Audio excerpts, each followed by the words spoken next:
Hi, Paul Slack is Good News Planet speaking to Kristin Hannah. Hi, Kristin. How are you? Hi, Paul. I'm great. How are you? Excellent. #1 New York Times best-selling author, and your latest book is called The Nightingale, a novel. Congratulations. Thank you. Who's this Kaylee Nova Hannah? Who's that? Oh, how cool that you would ask me that. This is my new granddaughter. Oh, really? Yeah. So that's I'm a grandpa, so that's really good news, right? Yes, it's very good news. Very good news. She was born just a little bit before the publication of the book, so of course I had to dedicate it to her. Well, I think that's marvelous. So what would you also, your book is about, your new book, Nightingale, is about strong women and actually going through some very difficult times, war times. And I imagine the thoughts that come out of your book, some of them you'd like to share with a granddaughter. What would some of those be? Well, you know, like you said, it really is an exploration of ordinary women in extraordinary times doing remarkable things to protect their family and to stay alive and to, help their family, help their friends, and help strangers. So I guess I would say to my granddaughter or any child that I was talking to, that we need to understand history. We need to read things that remind us of the resilience of the human spirit and the power of love and the importance of doing the right thing in the world. And I think this book sort of encompasses all of those and sort of teaches that while still, telling a really strong story. All righty. Well, we're working very hard to achieve world peace, and we have events in September. Now that you're speaking about that, and I'm inviting you, we have Times Square and Central Park in Brooklyn and San Jose, and we'll reach out to you. Obviously, you're on that page. Oh, that sounds great. Thank you. It's 193 countries have agreed to a day of peace on September 21st.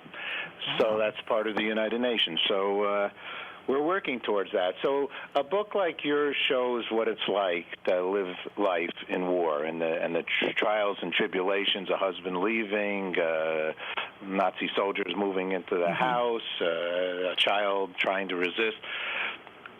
Geez, how did you put all this together? Well, we know so much about World War II, and we know so much about the horrors and the deprivation and how difficult it all was and the danger. But what we don't see often enough is the women's perspective. And, a lot of the women, of course, were left alone. Their husbands were prisoners of war or, killed.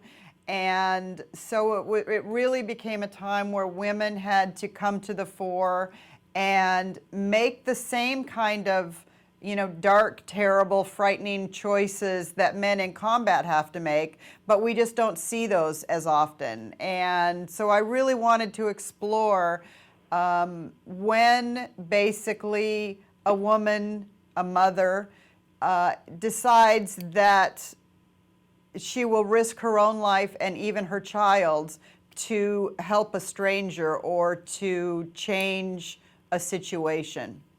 This is the 70th anniversary of the end of World War II. Yes, it is. We just did a big show in Times Square, and a couple that were kissing, lots of couples that were kissing, and the excitement of the ending of a war, and actually living a long 70 years without a world war, which is good news of and to itself. This book, though, is a little bit, as I imagine many people have said, is a little different than the normal books that no, I don't say normal. Wow, that's not a good word. The other kinds of books that you've been writing. Isn't that so? It is in the sense that it's bigger in scope because it's World War II, and it's historical. I have written about World War II Russia before, but I think it still is sort of like my work in the sense that I am a chronicler of women's lives, and I've done that, quite a bit in contemporary times. So this is sort of what I was doing before. It's just bigger and broader and richer, I think, than I've been before. Did you know you were writing a movie script when you started? You know, I'm a huge movie buff, so I always think I am, but this time it turns out I actually am, so that's exciting. I know. Congratulations. That's a great Thanks. movie company, and Yeah. for them to option your rights for your movie, that's good news.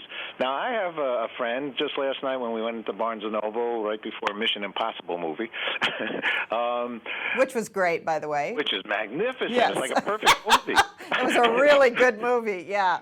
It's really well done. And so I mentioned I'm interviewing you, and she said, you're in January on her book club reading group here in New York.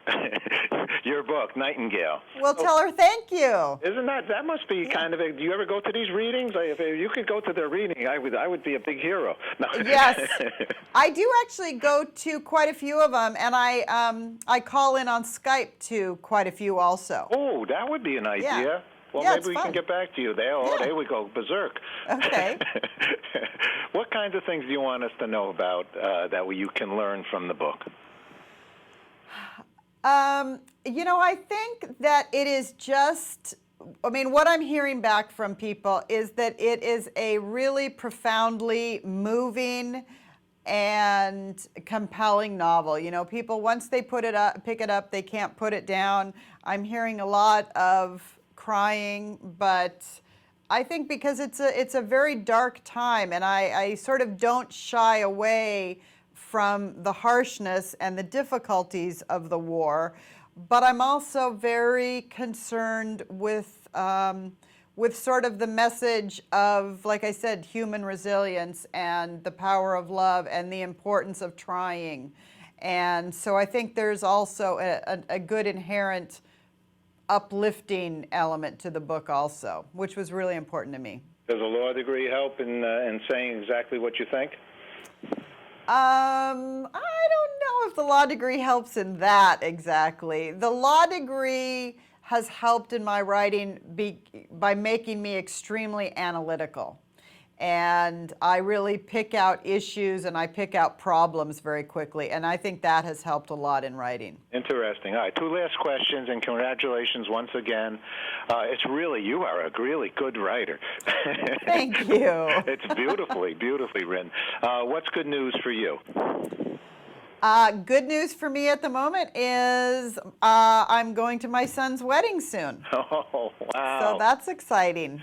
All right, and the last question, since I mentioned we're involved with the International Day of Peace, what is peace for you?